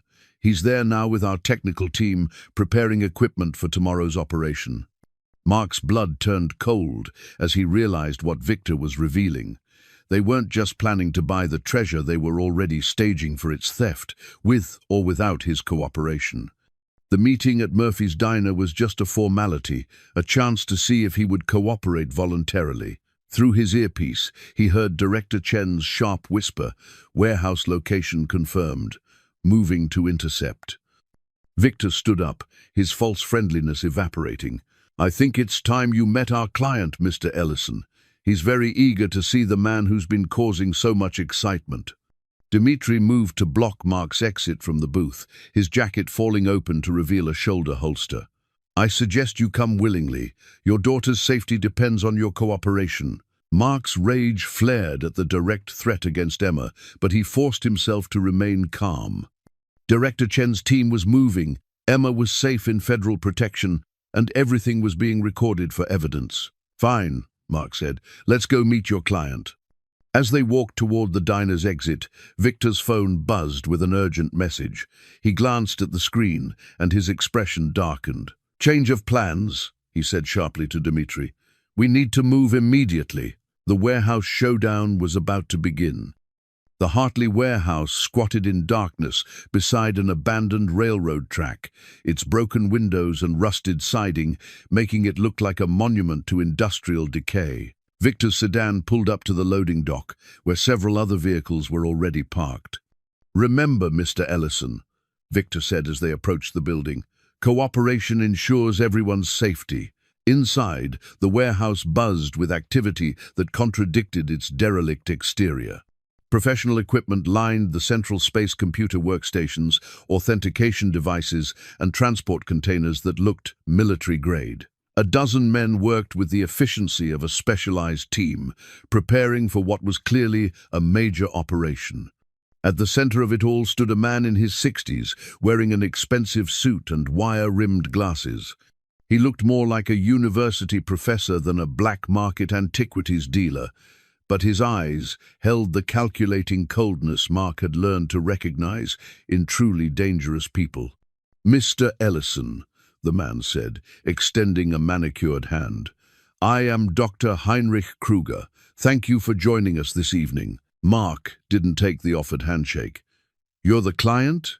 Kruger smiled, seemingly unbothered by Mark's rejection. "I represent a consortium of collectors who specialize in recovering lost cultural artifacts. We've been tracking the Morrison cache for over 30 years. Tracking it? My grandfather was SS Oberfuhrer Klaus Kruger, responsible for cultural acquisitions in occupied territories during the war. When Colonel Morrison's team intercepted our convoy in 1945, they recovered items that had been legally requisitioned for preservation in German museums." Mark's stomach churned as he understood the truth. Kruger wasn't just a black market dealer, he was the grandson of a Nazi officer, trying to recover artifacts his grandfather had stolen from Holocaust victims. "Those items were stolen from innocent families," Mark said. Kruger's expression hardened. "Those items were acquired according to the laws governing occupied territories. Morrison's interference was an act of theft, not justice." Through his earpiece, Mark heard Director Chen's voice. "Federal agents, 60 seconds out. Keep him talking." "What gives you the right to reclaim stolen property?" Mark asked. "Legal documentation," Kruger replied, pulling out a briefcase. "Requisition orders, transport manifests, inventory records, all properly executed according to wartime regulations." He opened the briefcase to reveal Nazi documents bearing official seals. "These artifacts legally belong to the German state, which has authorized their recovery through private channels, since official diplomatic requests have been ignored."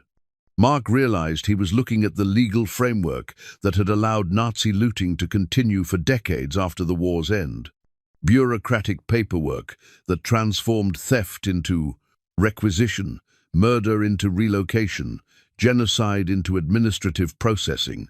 "Morrison knew what you people really were," Mark said. "That's why he hid everything." Kruger's mask of civility slipped.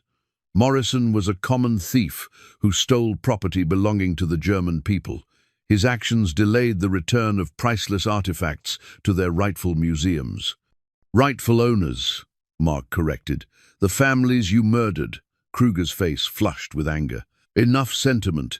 You will provide access to the chamber, or your daughter will learn how painful such defiance can become." Victor stepped forward. "Dr. Kruger, perhaps we should maintain focus on business arrangements."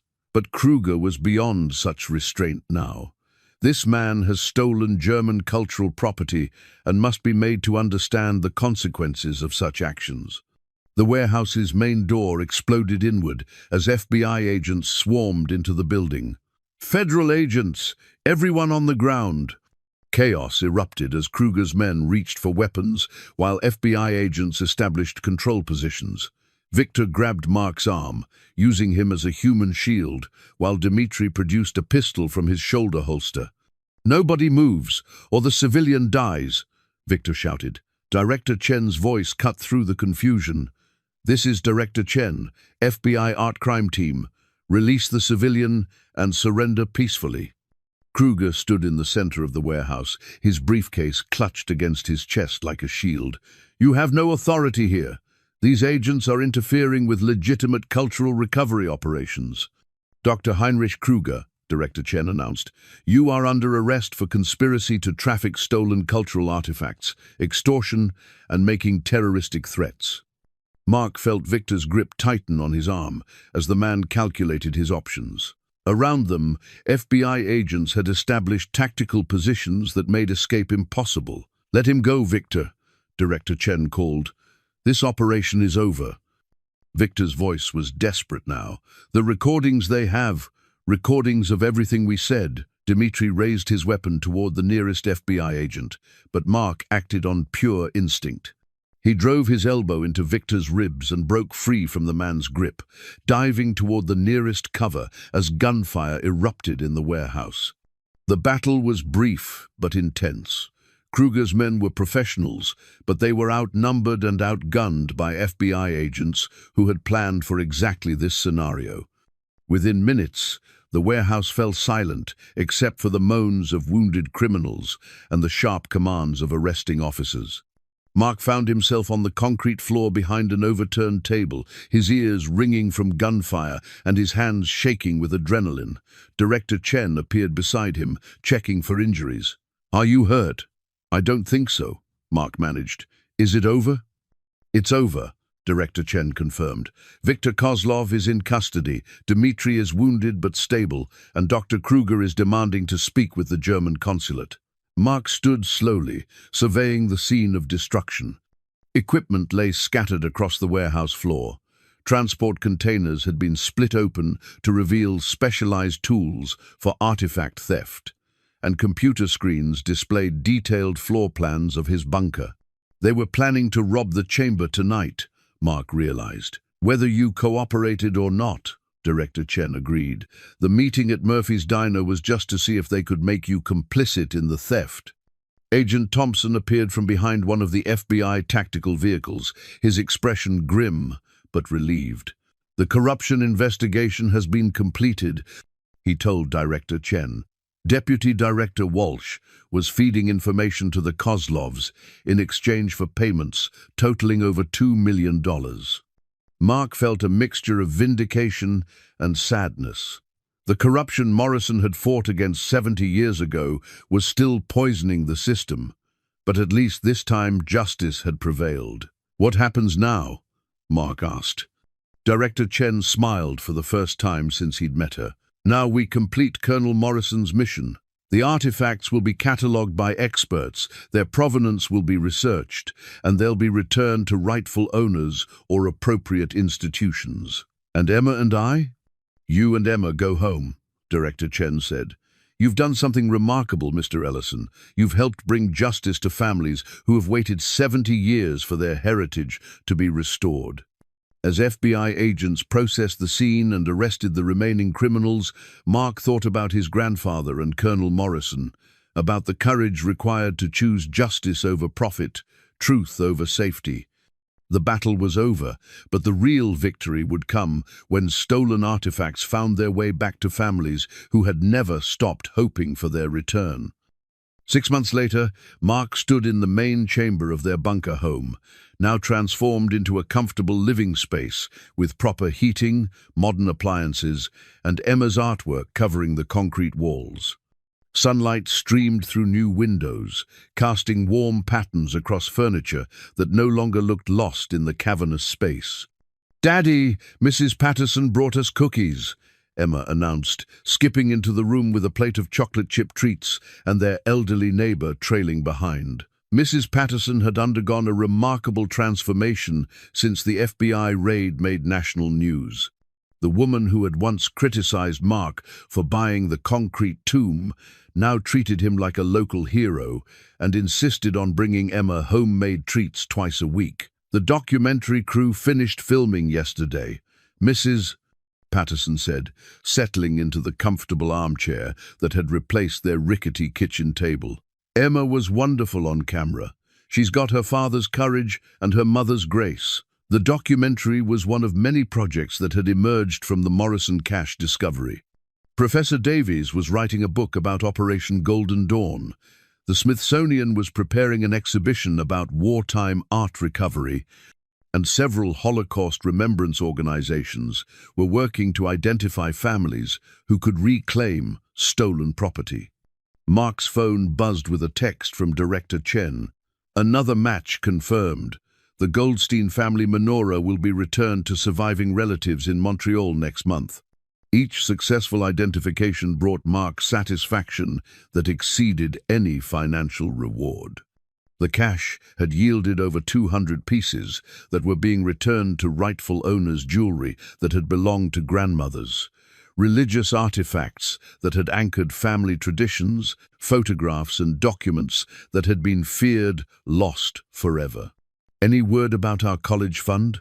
Emma asked, reading over Mark's shoulder with the casual intrusion that 8-year-olds considered their natural right. Mark smiled and ruffled her hair. "The reward program approved our application. $2 million for information, leading to the recovery of stolen cultural artifacts." Emma's eyes widened. $2 million? That's enough for college and graduate school and maybe even buying you a new truck. It's enough for whatever dreams you decide to chase, sweetheart.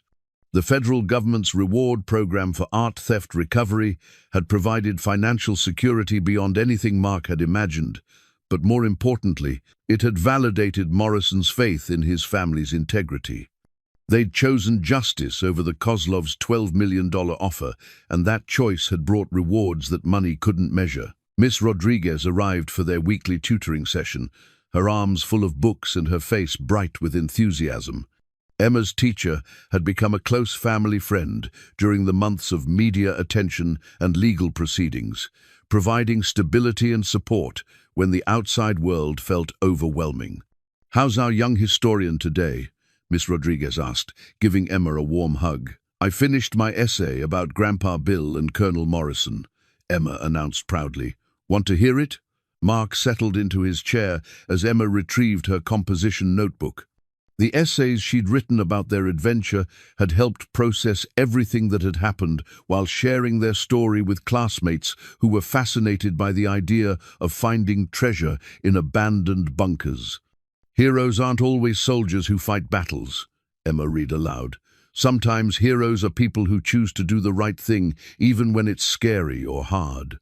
My great-grandfather Bill and his friend Colonel Morrison were heroes because they protected stolen treasures for 70 years until someone could return them to the families who lost them." She paused dramatically, a skill she'd developed during television interviews.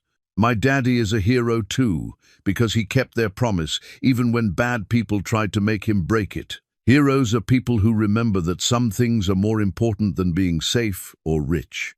Mark's throat tightened with emotion as Emma continued reading. Sarah would have been so proud of their daughter's wisdom and courage, of the young woman she was becoming in this concrete sanctuary they'd learned to call home. After Emma finished her essay and Miss Rodriguez had reviewed her homework, Mark walked outside to check on their newest project. Where the hidden chamber's entrance had been, they were building a memorial garden dedicated to Holocaust victims and the Allied soldiers who had worked to return their stolen property.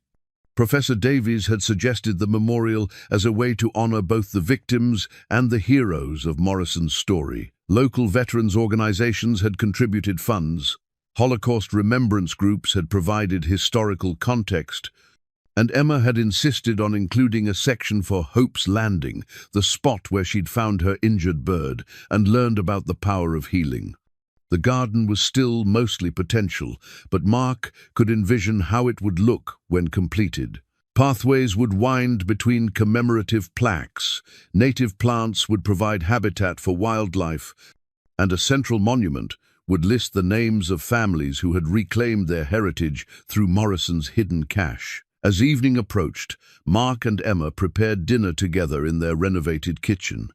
The propane camping stove had been replaced by modern appliances, but they still preferred eating at their small table in the center of the main chamber, surrounded by the history they'd helped preserve.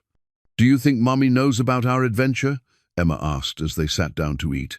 Mark considered the questions seriously. Emma had been asking more about Sarah lately, processing her mother's absence through the lens of their shared experience with courage and loss. "I think Mummy knows that we chose love over fear," Mark said finally, "that we protected something important instead of taking the easy path. Those are the kinds of choices that make her proud, wherever she is." Emma nodded solemnly, then brightened. "And Grandpa Bill probably told her all about it, since they're both together now. I'm sure he did."